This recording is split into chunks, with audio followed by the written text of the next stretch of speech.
So, Indonesia has been going through a little unrest for the past couple of weeks, to say the least.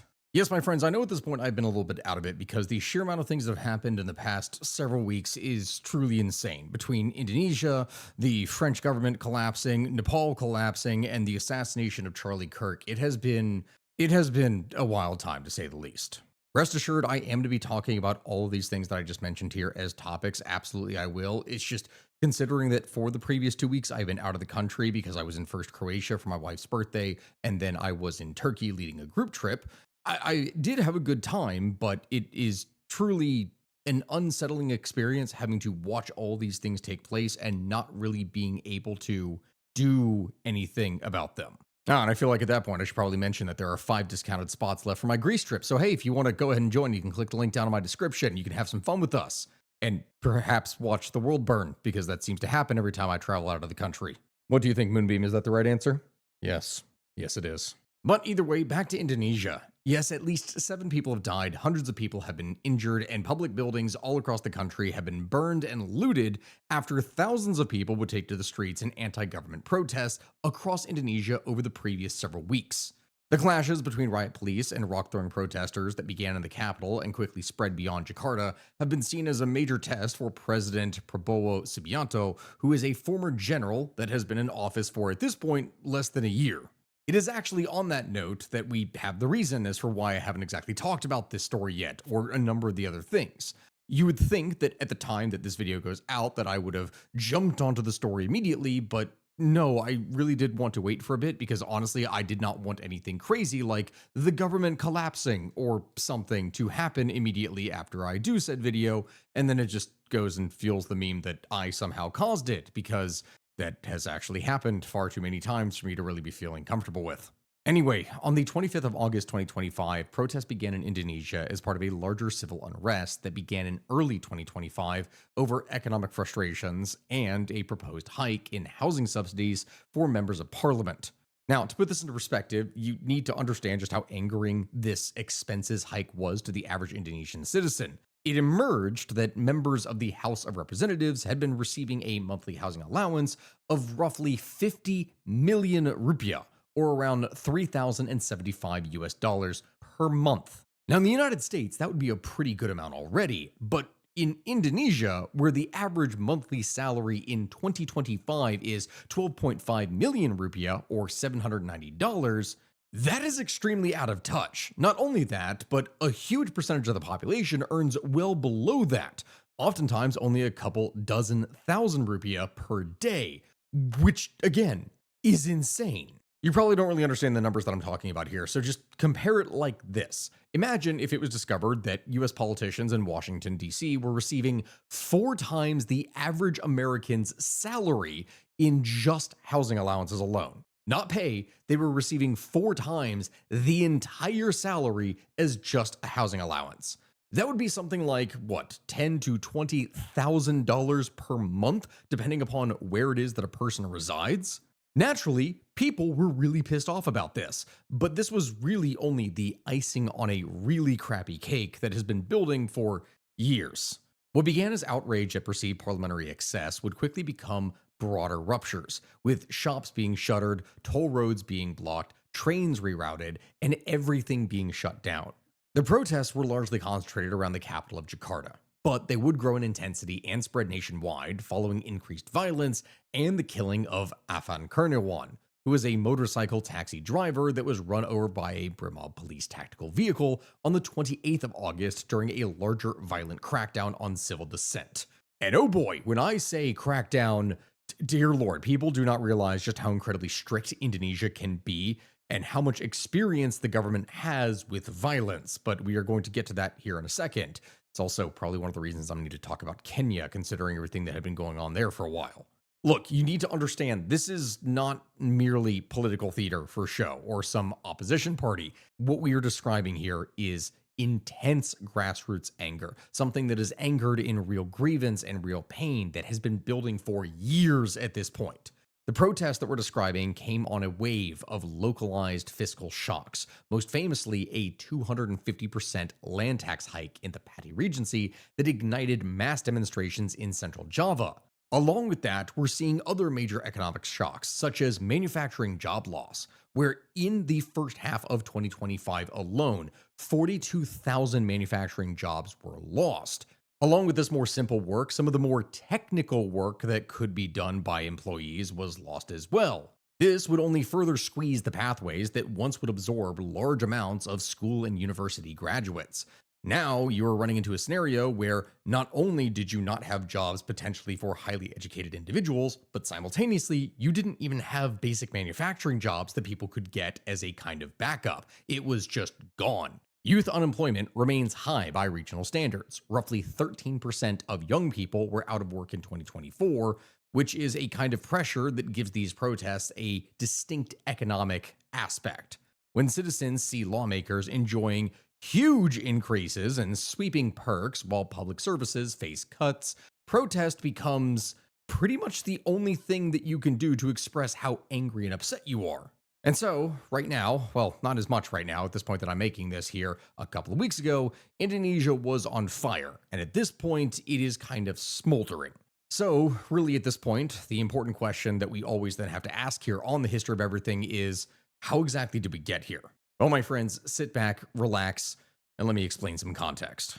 But my friends, it is precisely because we are talking about so contentious a subject that I am glad that we are sponsored by Ground News. Because using Ground News as a resource, I'm able to try and present this information to you in as least of a biased way as I possibly can, because oh dear God, is all of this contentious. Using Ground News, I'm able to sort through media bias, looking at whether something is left-wing or right-wing or down the center, whether it is a government source, a private source, some kind of investor. All of these different groups have a stake in some way in the story that is being told, and it's important to be able to understand that when trying to present information. Because especially with the topic like we're talking about here today with Indonesia, a lot of information is coming out from the government, but the government is precisely the thing that is being fought against. So it creates a bit of a conflict of interest. For every single subject that we've been talking about, there are dozens of different headlines, all trying to skew things in a set direction. Being able to understand where these different sources are coming from is important to be able to understand what is actually going on in the modern day and age, and so that you yourself are not controlled. I know that I am not perfect in this regard, which is why I love to use Ground News. And if you use my code, and if you go and click my link down in the description, you can get 40% off the Vantage plan, which is the same plan that I use in order to be able to present you all information. Thank you, Ground News, for sponsoring this video. Now back to the show.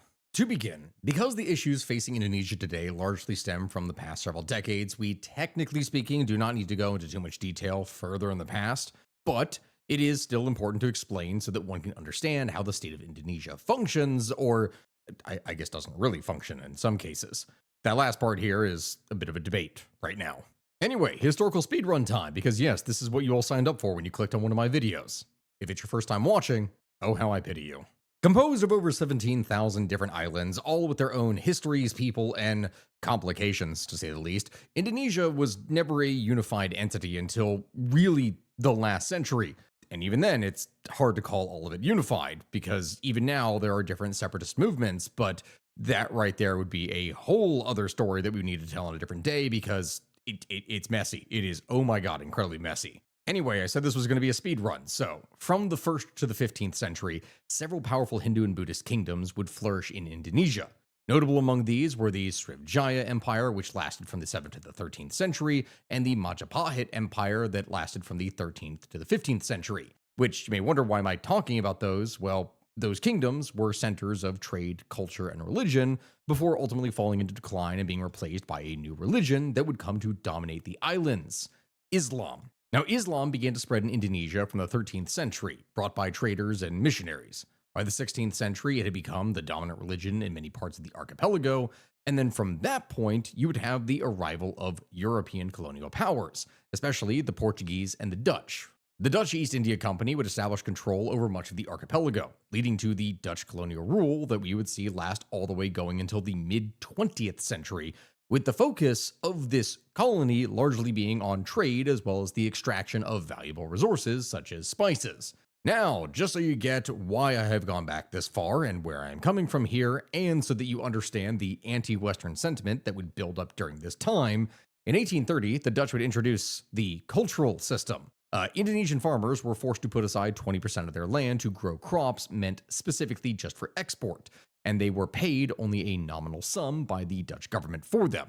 Indonesians were forced to grow coffee, indigo, tea, pepper, cinnamon, and sugar, and as a result of this measure, rice production would plummet, increasing the number of potential famines in bad years. A quick way to build up some negative sentiment.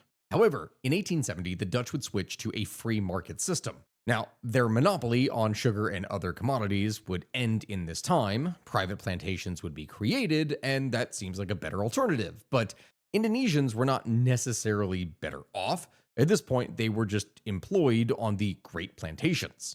Fast forward a little bit of time, and in the early 20th century, the Dutch would decide to treat the Indonesians a bit more fairly. They would introduce what was called the ethical policy, which meant building schools and spending money on things like healthcare, sanitation, and irrigation, which is nice, but the new policy didn't really have much effect on the lives of most Indonesians as it was concentrated within the cities that had the most Dutch control. But it is important to specify, however, that that means at least some Indonesians became highly educated and familiar with Western ideas, such as liberalism as well as socialism. And as a result, in the early 20th century, nationalist movements would thus form within the state. And from here, people would begin to clamor for independence. And that's when the Germans and the Japanese came into the picture. Yeah, so 1940, the Germans go and occupy Holland, which means that the Dutch are kind of fresh out of luck there, and then the Japanese decide to make things significantly worse by invading in 1942. The last Dutch troops would surrender on the 8th of March 1942, and at first the Indonesians welcomed the Japanese as liberators. After all, they weren't the Dutch. But they soon grew very disillusioned due to the fact that, well, the Japanese were kind of ruthless psychopaths over the course of the war and would do quite literally anything in any form of torture possible if it meant extracting just a little bit more resources. Yeah, they made the Belgian Congo officials of the 19th century look like saints, and that is saying something. So, once again, the Indonesians were caught under the boot of an oppressor. Yet, when the Japanese were losing the war, they did start to favor Indonesian independence, hoping at that point to make the Indonesians their allies. It didn't really work though. Japan would surrender on the 15th of August 1945, and young Indonesian nationalists were determined to assert the country's independence before the Dutch could return, and that is exactly what they were going to try and do. So it was then, my friends, that on the 17th of August 1945, Sukarno, who is a prominent nationalist and collaborator with the Japanese, would go and declare Indonesian independence. He became the first president of the new country, and another leader, Hatta, would become the vice president. Which seems fine, but the Dutch were not willing at all to let Indonesia go so easily. They would go and send some troops supported by the British, though largely in the beginning the British would try and maintain a degree of neutrality.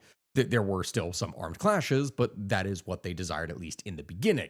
But by November of 1946, the British were going to start withdrawing, and the Dutch had landed many men in Indonesia to begin to retake the islands. It didn't exactly go well.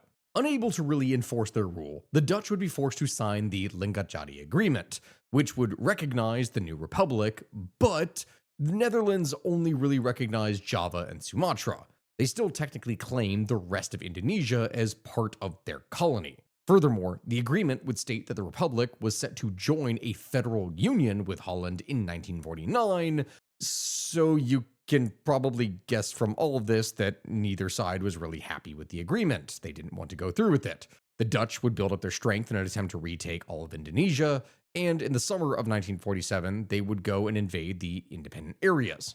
However, they were forced to withdraw, partly because of Indonesian resistance, and partly because of strong international condemnation, especially by forces such as the United States. The Dutch continue to face strong condemnation from international powers, and considering their position diplomatically as well as at this point militarily, they realized that they simply were not going to be able to win this war. So it was then, finally, that on the 2nd of November 1949, the Dutch would agree to recognize Indonesian independence, and their troops would fully withdraw in December of 1949.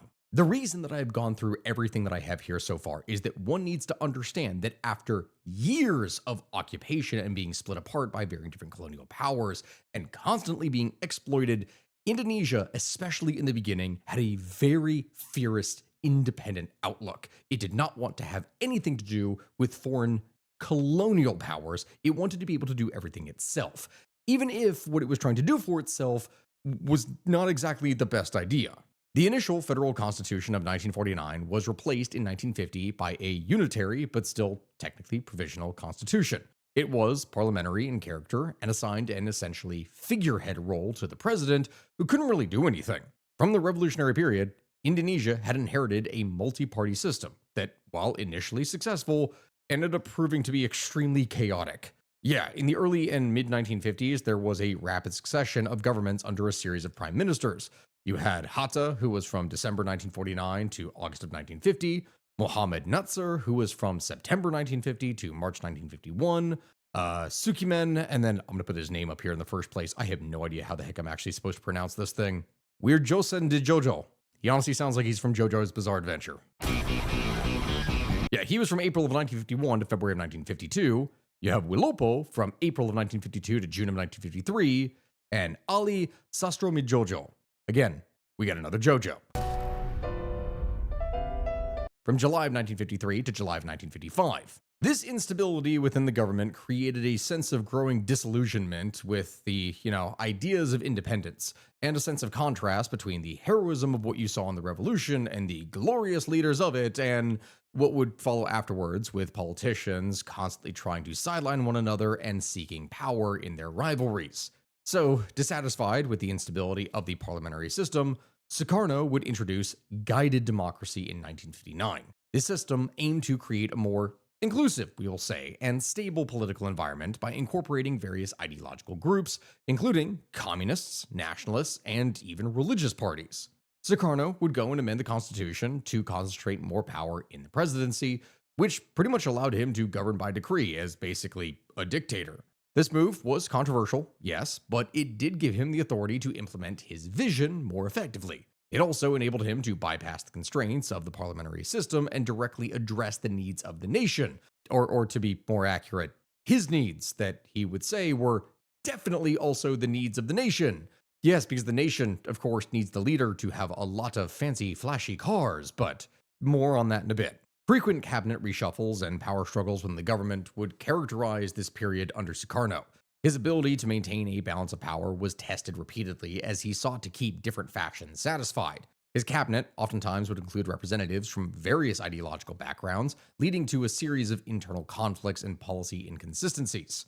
Now, to give you an idea of this so you understand what it is that I'm talking about and how broken Indonesia was here, pending elections under a new electoral law, he would go and appoint, in accordance with the functional representation principle, members of the legislative bodies that were required by the Constitution, the People's Consultative Assembly, or its Indonesian acronym, MPR. In 1960, when the MPR rejected the government's budget, he simply replaced it. Not the budget, he replaced the legislative body, like just completely, with a new provisional nominated parliament. Yeah. So if his government didn't agree to do exactly what it is that he wanted, he just replaced the entire thing with whatever it is that he wanted. Simple as that.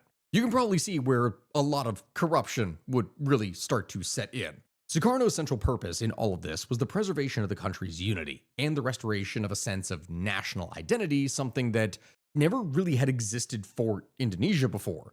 These were goals that he pursued through an increasingly flamboyant style. His concern with symbols of greatness, which would be expressed in massive, grandiose buildings, national monuments, big slogans, prestigious acts such as hosting the Fourth Asian Games in 1962, all of these would be massive efforts to try and showcase just how great and awesome and powerful and modern Indonesia was, while simultaneously not understanding just how bad the country's economic system was and how bad things were going to get. Yes, the damage done to the economy by the seizure of Dutch enterprises in 1957 and by the sheer level and amount of extravagances of his later search for grandeur was all justified in his eyes as being a necessary part of the task of making Indonesians proud of themselves and of their independence, which I can understand, but he was completely oblivious to all of the economic consequences of his policy, showing no understanding of just how badly in debt the state was, how bad things were that its exports were declining, or that inflation was drastically accelerating in the early 1960s. But hey, it's okay, because now we have like 30 new giant statues that we can all feel proud of, right? Yeah, it wasn't exactly clean, but Sukarno was still really powerful. During the years of guided democracy, Sukarno's power would depend largely on the preservation of a balance between the army and the PKI party communists. This period was one of growth for communist prestige, and Sukarno would consistently protect the PKI from moves that were made against it by the army, which largely sought to crush it. He opposed military attempts to prohibit the PKI's congresses and to suppress its newspapers. He banned movements that opposed the party and would even advance PKI leaders to positions of national leadership. To many observers from the outside, it really looked like Sukarno was preparing for the entire country to be taken over by communists. To others, though, he just really appeared to be trying to support a balance of power, something that was constantly in danger of shifting too far against the PKI and too much in favor of the army, which, of course, would come back to bite him, as in the early hours of October 1st, 1965, a group of army conspirators calling themselves the September 30th Movement would kidnap and murder 6 army generals. The following morning, the movement would go and announce that it had seized power to forestall a coup against the president by a council of generals. In the meantime, General Suharto, who was commander of the Army Strategic Reserve, began to gather power into his own hands. By evening, he had seized the initiative from the conspirators and had really started to consolidate things under him. Now, the PKI, the communists, they maintained that the coup attempt was an internal affair of the army. They had nothing to do with any of it. The army leadership, on the other hand, would insist that no, it was part of a PKI plot to seize power, and subsequently they would start a mission to purge the country of any perceived communist threats. Over the course of the following years, communists, alleged communists, and their families were all then frequently denied basic rights. They were not given fair trials, they were not allowed equal access to employment, they were frequently the subject of discrimination. It was not a clean or pretty picture. Between 1969 and 1980, about 10,000 people, primarily known or supposed communists, were all detained without trial on Buru Island in the Moluccas, and there was nothing that they could do about it. Effectively, with the destruction of the PKI, one of the elements of the balance that had been supported by Sukarno regime over the year was eliminated, and the president himself would come under increasing pressure. In March of 1966, against a background of student action, the army would force Sukarno to delegate extensive powers to Suharto, who is now chief of staff of the army. With his new authority, Suharto would ban the PKI and move gradually to consolidate his position as the effective new head of government. In March of 1967, the MPR would go and install Suharto as acting president, and in March of 1968, he was appointed to the presidency in his own right. He would then keep Sukarno under house arrest until his death on June 21st, 1970. Yeah, I know I've gone into all this here a lot, but it's important that you understand just how broken Indonesia was, and you'd think, okay, well, things maybe here from this point might get better for democracy, that will return to the nation, and you are actually absolutely wrong. Totally wrong. I don't know why you would think that after I've been going through all this already. Suharto's New Order regime, as it was called, was characterized by authoritarian governance, economic development, and the massive suppression of political opposition. The regime was supported by the military and implemented policies to try and stabilize the economy and reduce corruption, or at least reduce it on the surface. To say that Indonesia had and still has a corruption problem would be a pretty severe understatement. I mean, otherwise we probably wouldn't have the start of this video here in the first place. Still, economically, Indonesia started to do much better during this period. Successful negotiations would secure a rescheduling of Indonesia's foreign debts and would attract aid through a group of donor countries. The complex regulations that would govern economic activity were simplified, and in 1967, a new foreign investment law would provide a framework for new capital investment, thus bringing in vast amounts of wealth into the country. And the results of Suharto's reformulated economic policies soon became apparent. The rate of inflation would decrease, the national currency, the rupiah, would manage to stabilize, manufacturing would expand rapidly, and petroleum production would increase drastically, owing partly to exploration by a number of foreign companies operating through Pertamina, which is the state oil corporation. From here then, my friends, over the course of the 1970s to the 1980s, Indonesia's economy would boom, which was great, but this new wealth was not distributed evenly, of course. The New Order period would see widespread corruption, nepotism, and human rights violations. Suharto's family and associates would accumulate stupid amounts of wealth, leading to vast public discontent. Suharto was accused of building his personal fortune through intensely corrupt practices, such as selling state assets at prices that were far below their market value to friends and family members. This practice allowed him and his associates to acquire valuable properties and businesses at a fraction of what they should have actually cost. Like, if technically speaking, market value, some kind of company should have been able to be sold for $10 million, but he put it up for sale for $1 million and his best buddy from high school got it. Awesome. What a great deal. Surely there's not a problem here. Yes, this would allow him and his associates to drastically cut corners through the market and enrich themselves greatly at the expense of the Indonesian state. At the same time this was happening, he would also go and use charitable foundations as vehicles to skim huge amounts from official budgets and receive kickbacks. These foundations that were controlled by Suharto would pay out to ensure the support of the elite, thereby maintaining his grip on power. The system was described as essentially a sophisticated franchise that kept him in power despite growing calls for reform because no one had any ability to really stand up to him. His children, particularly Tommy Suharto, they were notorious for their involvement in corrupt business practices. Tommy is just an example of this. He was involved in a land scam and faced multiple corruption charges. The family business received preferential treatment and protection from the president, allowing them to dominate various sectors of the economy. By the 1990s, the increasing authoritarianism and corruption of Suharto's administration would fuel public dissatisfaction.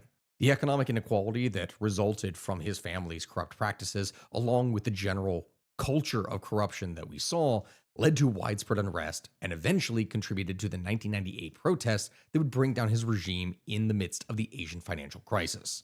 It was over, but people did not really understand just how incredibly bad this guy was.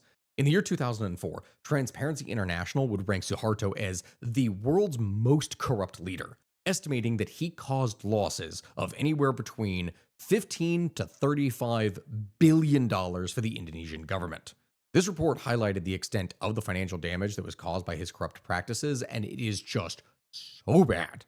Anyway, though, from here, my friends, we're going to need to rapidly move through the 2000s and 2010s until it is that we get to the present day. But every single thing that I have been showing you here so far is to showcase how the entire history of Indonesia has been that of corrupt elite politicians doing pretty much whatever it is that they want until everything comes crashing down. What we are seeing here today is not new. This is something that has been seen for decades. With the stepping down of Suharto, Vice President B.J. Habibie would assume the presidency and would swiftly announce a series of political reforms, including the restoration of parliamentary democracy and the promise of free elections. Now, Habibie's tenure was short, but it was important, as he oversaw the first free parliamentary election since 1955 in June of 1999. These elections would result in a victory for Megawati Sukarno Putri's Indonesian Democratic Party of Struggle, or PDIP. Then, in October of 1999, Abdurrahman Wahid, known as Gus Dur, would be elected as the fourth president of Indonesia, with Megawati as his vice president. Now, Wahid's presidency would be characterized by efforts to decentralize power and promote democratic reforms. But, of course, with the fact that this was Indonesia, it was also marked by political instability and economic challenges. In July of 2001, Wahid was impeached by the parliament and removed from office, paving the way for Megawati to become the fifth president of Indonesia. Megawati's presidency then, from 2001 to 2004, would largely focus on economic recovery as well as stability. Her tenure would be marked by significant events such as the Bali bombing in 2002 and the devastating tsunami of 2004. In fact, the 2004 tsunami not only caused widespread destruction, it also led to a peace agreement with the Free Aceh Movement, or GAM, that granted Aceh a special autonomy and ended a decades-long conflict, which is a pretty big deal. This is one of those separatist movements that I was talking about here before. This period would also see the first direct presidential election in 2004, that being when Susilo Bambang Yudhoyono, or SBY, would emerge victorious against Megawati, which was a pretty significant milestone in Indonesia's democracy movement because, go figure, they now actually had a direct election. From here, SBY's first term, from 2004 to 2009, would focus again on economic development, poverty reduction, and improving governance. His administration would deal with the aftermath of the 2004 tsunami and the peace agreement with GAM. SBY was re-elected for a second term in 2009, where he would defeat Megawati and Joko Jokowi Widodo, and his second term from 2009 to 2014 would focus again on further economic growth, further developments of infrastructure, and further efforts to combat corruption. But his administration would also face criticism for very slow reforms and increasing inequality that you would see across Indonesian society. So it was then, my friends here, that in 2014, Joko Jokowi Widodo, then governor of Jakarta, would be elected as the seventh president of Indonesia, defeating Prabowo Subianto. Jokowi's first term from 2014 through 2019 would largely focus on infrastructure development, poverty reduction, and improving public services. His administration would implement programs such as the Nawacita Agenda, which aimed to accelerate Indonesia's development. In 2017, he would go and appoint Prabowo Subianto as the Minister of Defense, which would be a key point for the political alliance that they would form.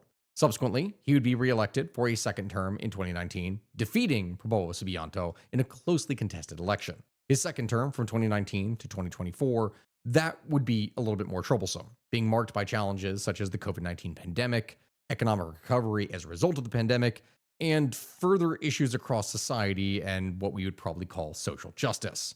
This time, things were going to be much rougher, as this would be Indonesia's first recession in over 2 decades, and the difficulties from that period are continuing to this very day. His administration would face severe criticisms for human rights abuses, environmental degradation, and suppression of political dissent in order to try and maintain power. That being said, he remained popular throughout his presidency, thanks to his economic policies, including infrastructure development projects and social welfare programs. However, concerns began to arise among the public over allegations that Jokowi, who could not run again in the 2024 presidential election because of term limits, was attempting to build a political dynasty when his eldest son, Gibran Rakabuming Raka, was selected as the vice presidential running mate of presidential candidate Prabowo Subianto, the defense minister in Jokowi's cabinet. Gibran, who was in his mid-30s, became eligible to run for vice president in 2023 only after a court that, oh, go figure, was headed by Jokowi's brother-in-law lifted the requirement that individuals had to at least be 40 years old in order to be vice president. So yeah, the brother-in-law of the president went and changed the law so that his nephew, I guess, at that point, would be able to be vice president. Wow. Shocking. I know. Prabowo would promise to continue Jokowi's infrastructure projects, but over the time period, he would be criticized for many alleged human rights violations, which would color things a bit more darkly. So it was then, my friends, that on February 14th, 2024, a presidential election would be held. And early vote counts by independent pollsters would indicate that Prabowo had actually won. He received about 58% of the vote, surpassing the threshold of 50% necessary to be elected president. Shortly after the voting, Prabowo would claim victory at a stadium in Jakarta, where he told his supporters, and I quote, "We should not be arrogant. We should not be proud. We should not be euphoric. We still have to be humble. This victory must be a victory for all Indonesian people." But yeah, that's not exactly how things played out. Now, we finally get to today and the protests and what has been going on, because all of this that we have seen here before is not exactly pretty. Mass protests have been a recurring feature of Indonesian politics over the past decade or so, but not at this scale or intensity that we saw this year. A key factor behind the current escalation is the economic slowdown that the country is facing, especially due to global uncertainty, but also due to the large welfare bill and glaring budget deficit that was given to Prabowo by his predecessor, Joko Widodo. Because go figure, when you spend massive amounts of money on social services and go into debt to do this, you're going to make things harder later on. Obviously, some things were going to need to be cut, but the unfortunate reality for many governments is that once you start giving people many different benefits through social services, cutting said social services is going to prove to be an extremely unpopular move. The implementation of severe austerity measures to fund his new flagship free meals program for students and pregnant women would only intensify the strain on local economies that still heavily depended on public spending in order to be able to fuel their varying different businesses. A series of ill-conceived policies, including the rollout of a new tax collection system, would only further anger citizens that were struggling to get by. In May of 2025, growth would slip below 5% for the first time since the pandemic. Observers would go and warn of weak domestic demand, and a faltering manufacturing sector would only make this worse. Mass layoffs would impact tens of thousands of workers, youth unemployment would skyrocket and remain high, and informal workers, the largest share of the labor force by far in Indonesia, would continue to face increasingly uncertain livelihoods as people were able to spend less and less, thus meaning that their gig work would only suffer. This economic downturn would create a sense of shared grievance that the public would feel, and a broader protest coalition would form over this time period. Student groups and labor unions that historically would have led mass protest in Indonesia would team up once again. During Widodo's presidency from 2014 to 2024, they would stage frequent nationwide demonstrations. But due to a sophisticated system of repression and harassment by the government, which it is very good at doing, it largely managed to keep anti-deregulation and pro-democracy actions short-lived. But now, with the economy weakening, the stakes are significantly higher, and protests are once again back on the streets.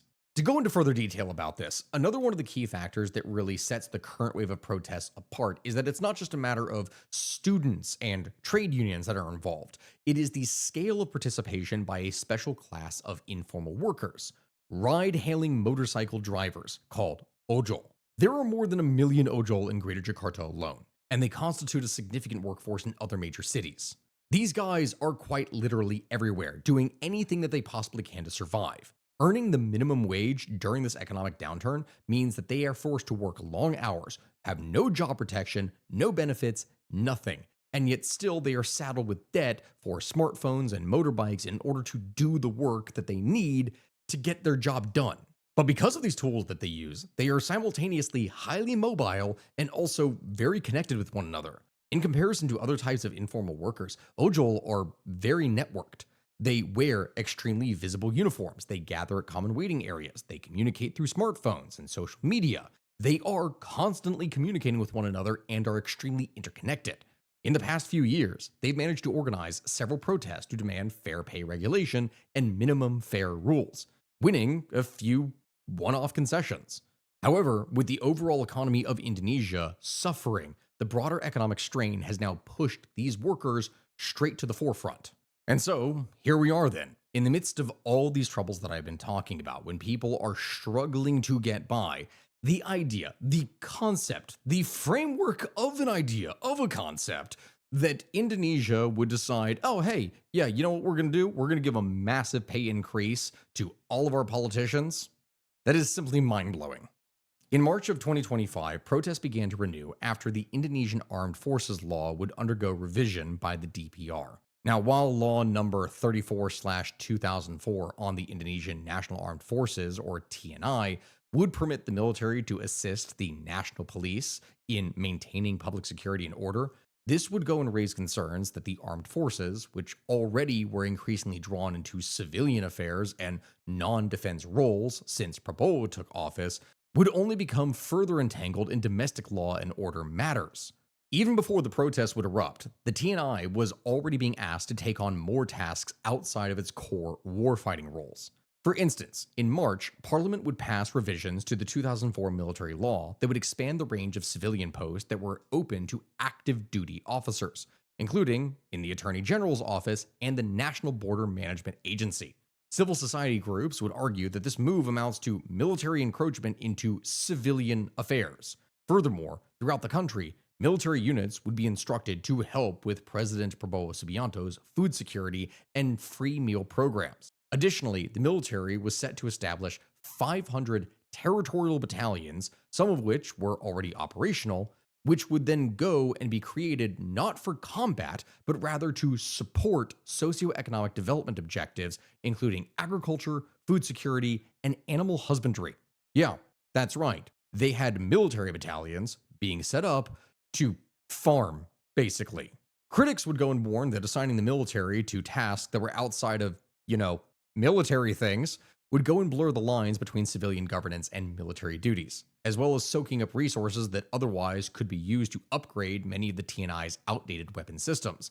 Meaning, yes, you're doing things to basically support local areas, but you're not actually maintaining the power and ability of the military and simultaneously stripping those roles and tasks and abilities from actual civilian populations that could use said work. And so, yeah, having a essentially militarized police force at this point go and run over a delivery worker as protests are starting up again, and well, you have a riot on your hands, along with anime. I'm gonna need to clarify that statement right now. Yes, my friends, in early August of 2025, some Indonesians would go and start to raise the Straw Hats Pirates Jolly Roger flag from the One Piece anime series as a symbol of protest. And I'm not kidding about that. This is a weird timeline that we live in now, my friends. This coincided with the build-up to the 17th of August, where the country was celebrating its 80th anniversary of independence. This flag was first flown by truck drivers in late July of 2025 to protest the administration of Prabowo Subianto, and they also refused to fly any Indonesian flags, instead flying the One Piece Jolly Roger. In response, the flag was called, and I kid you not, a threat to the national unity of Indonesia by the government. It was declared a symbol of treason, and waving the flag would be considered an act of rebellion and sedition. I wish I was exaggerating this. People did it anyway. And in August, a number of protests would be held in several cities and regencies due to significant increases in property tax by local governments. And when I say increase, I mean some places like Pati were seeing 250% increases in tax, others were seeing 300% or between 150% to even 1,000% increase in tax, which is a lot.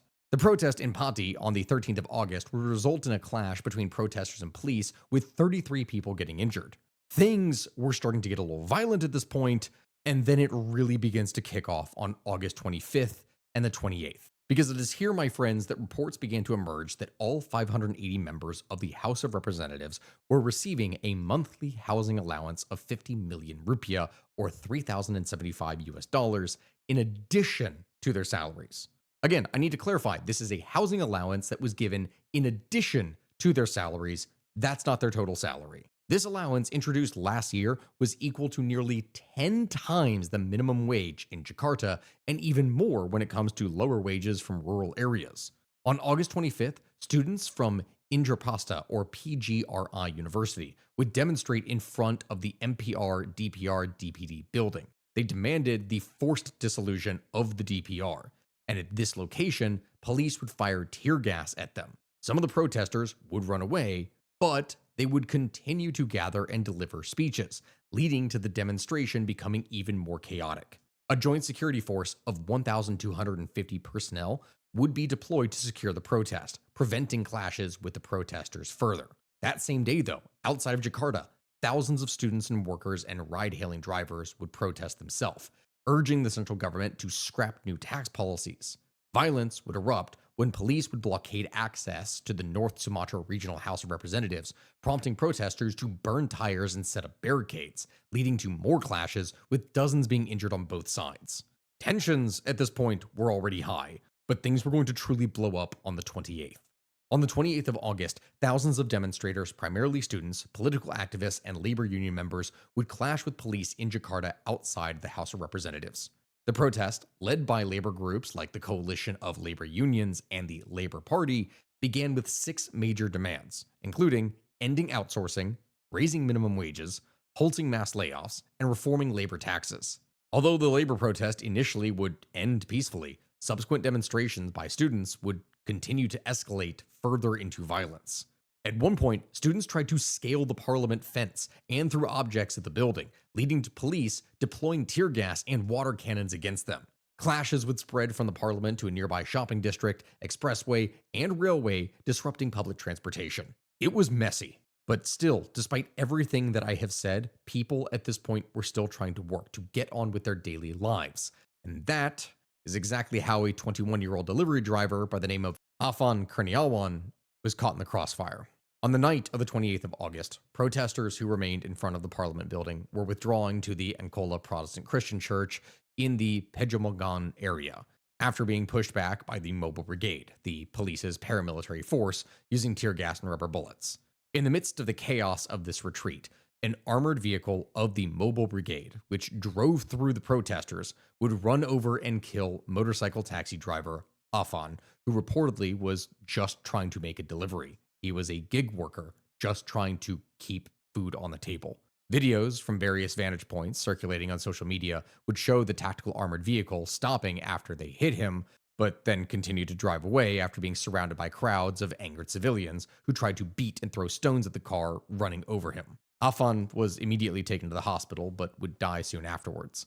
After the incident, angry civilians would chase the tactical vehicle through the flyover at Casablanca Street. Protesters would soon encircle the Mobile Brigade's headquarters in Central Jakarta district of Kuitang, and from there, things were going to get very violent. To give you an idea of what kind of level of violence we're talking about here, Prabowo had told security forces to get tough on protests that showed signs of treason and terrorism. But activists did not back down, targeting government buildings as well as the homes of several politicians during demonstrations, including Finance Minister Indrawati's home on August 31st. A day earlier, on August 30th, 2025, a mob would storm the residence of Uya Kuya, a government representative in Durinsawit, East Jakarta. After breaching the fence and shouting, "Destroy it," the crowd would loot household items, including clothing and furniture, and even took his pet cats. Uyakuya would later state that he does accept the incident, though he does express sadness over the loss of his pets, which there were calls to return. I, at this point, actually don't know if he ever got his cats back. Either way, all across the country, government buildings were burning, and official private homes were being broken into, looted, and vandalized. Am I being kind of vague here? Yes, I kind of have to be, because the sheer amount of violence coming out of these protests, the videos, the abuse is horrendous. And there is a limit, sadly, as to what you can say and do on YouTube, which is just how things work. There are simply way too many examples that I have to share. What I have said here so far is merely a drop of water in a pool. More beatings, more killings, and more burnings would take place over the course of next week, leading into the beginning of September. Now, at the time that I'm actually even talking about this, it's the middle to end of September 2025, but it's still incredibly messy. The Independent National Commission on Human Rights reported that at least 10 people had died during the protests and cited an inhumane approach by security forces in handling the demonstrations. Police reported the death toll at 7, though really, who can say how much more of those numbers will grow as time goes on? At the point that I'm talking about this, calm largely seemed to have returned after Subianto would go and revoke lawmakers' perks and privileges in early September, including the housing allowance and suspended overseas trips for said politicians. Subianto would also go and remove the ministers of varying different entities, the Minister for Migrant Workers Protections, Youth and Sports, etc., etc.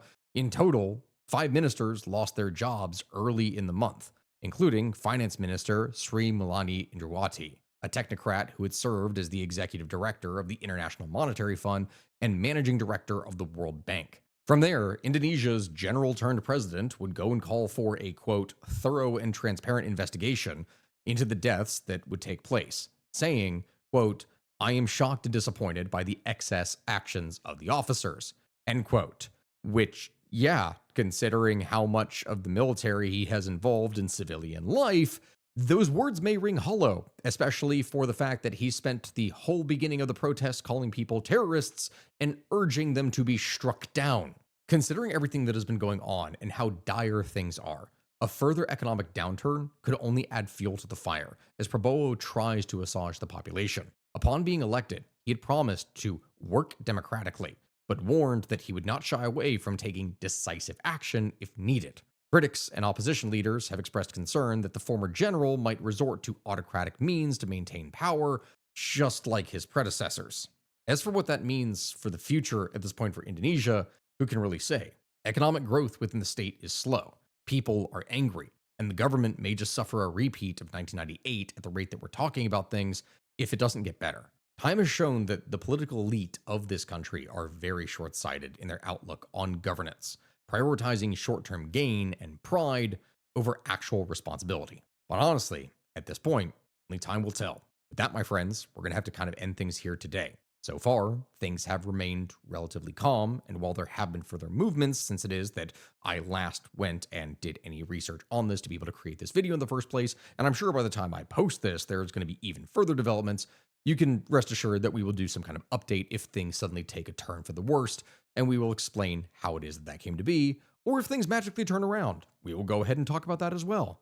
But with that, my friends, there are many more things that we have to talk about here. So I'm going to let you all go. Thank you for watching. Make sure to like, comment, subscribe. Join me in Greece or Thailand or any of the other trips that I have planned, which you can find down in my description. And with that, my friends, goodbye. Best of luck to you.